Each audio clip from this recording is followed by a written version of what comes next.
Attention, mga SSS pensioners, 12,000 pesos one time na ibibigay nitong buwan ng February. Gaano nga ba ito katotoo? Pag-uusapan natin mamaya-maya.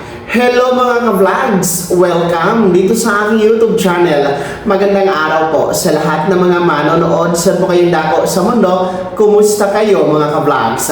Well, anyway, ito po makinig mga pensionado ng SSS dahil meron po tayong sasagutin isang katanungan po na nagmula sa isa sa masugid nating taga-subaybay mula kay Ma'am Felicidad Codina, kung saan tinatanong niya kung legit nga ba, no? Totoo nga ba ang sinasabing 12,000 pesos one time na makuha ngayong February para sa mga pensyonadong merong 10,000 piso pababa, no? Monthly ang nakukuha sa SSS.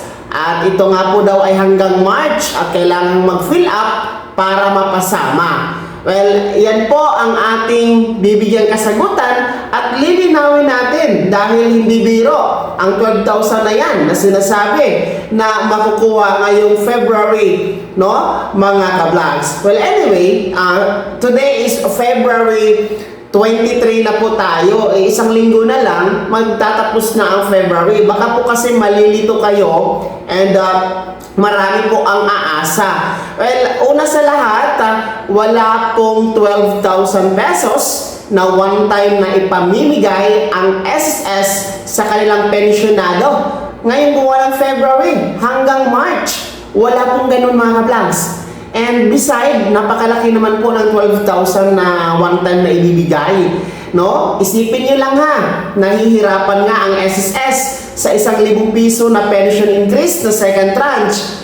How much more dito sa 12,000? Di ba? So, talagang obvious na hindi totoo. Obvious na ito ay fake news mga ka-vlogs.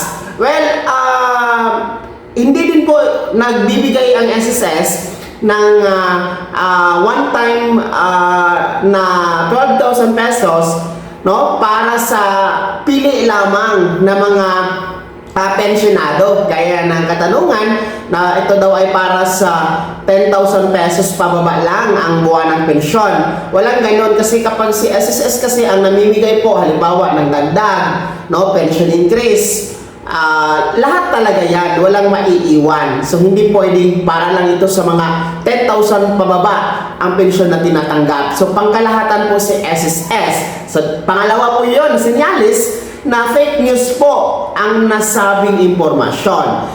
Pangatlo, ito ang napaka-critical kasi sinasabi ni Ma'am Felicidad na ayon sa kanyang nabasa o napanood, kailangang mag-fill up, no, para mapasama. Naku po, huwag kayong mag-fill up, no, lalong-lalo pa kung merong kalakip na link ka, dahil baka po kasi ma-access ang inyong personal records kay SSS at magamit sa mga hindi dapat, no, na mga gawain, no. Baka isang uri na yan ng phishing o vishing mga ka-vlogs. So wag kayong magbibigay ng inyong personal information sa hindi nyo kilala. Kasi si SSS hindi naman po yan nagpapa-fill up, no, ng form or online na may kalakip na link, no. Wala talagang ganoon si SSS. So yan, pangatlo po yan na red flag, no. Pangatlo yan na sinyalis na fake news po ang nasabing impormasyon. So mag-ingat kayo ha. Sa mga ganitong impormasyon, mabuti na pong naitanong ito ni Ma'am Felicidad Codina nang sa ganun lahat po tayo magiging aware, no, na wala pong one time na makukuha, one time na ibibigay na 12,000 pesos sa SSS sa inyong mga pensyonado. Talagang fake news po yan, hindi po yan totoo. No, para po masiguro ninyo ang inyong pong tamang impormasyon na may kinalaman po sa pagiging miyembro pensyonado sa SSS, ay meron naman pong official Facebook page ang SSS. Doon po ina-upload nila ang lahat ng mga anunsyo, abiso, no, mga updates na may kinalaman po, no, sa kanilang pagbibigay serbisyo sa lahat ng mga miyembro. So pwede nyo pong i-follow ang kanilang official Facebook page, no? And isa lang talaga ang Facebook page ni SSS, yung may blue check mga ka-vlogs, okay? And dito sa ating YouTube channel ay nakakasiguro kayo na kayo po ay makakakuha ng tamang impormasyon. Hindi naman po tayo dito fake news, no? Lahat ng sinasabi natin ay nakabase kung ano po ang anunsyo na nagmula sa SSS at hindi ito gawa-gawa mga ka-vlogs. Kasi gaya nito, no? Yung katanungan ni Ma'am Felicidad, talagang isa din po tayo sa nagbibigay po sa inyo ng updates, no? Nagbibigay sa inyo ng babala na huwag maniwala sa mga ganoon na mga anunsyo dahil wala po yung katotohanan. So sana maliwanag po ha, Ma'am Felicidad, at sa lahat ng mga pensionado ni SSS, ulitin ko, wala pong one-time 12,000 pesos na makukuha sa SSS para sa buwan na ito ng February. Kaya naman mga SSS members and pensioners, sino sa inyo dito ang meron din ganun na nabasa o napanood na impormasyon gaya ng kay Ma'am Felicidad? Meron po ba? Saan niyo po ba yan napanood, no?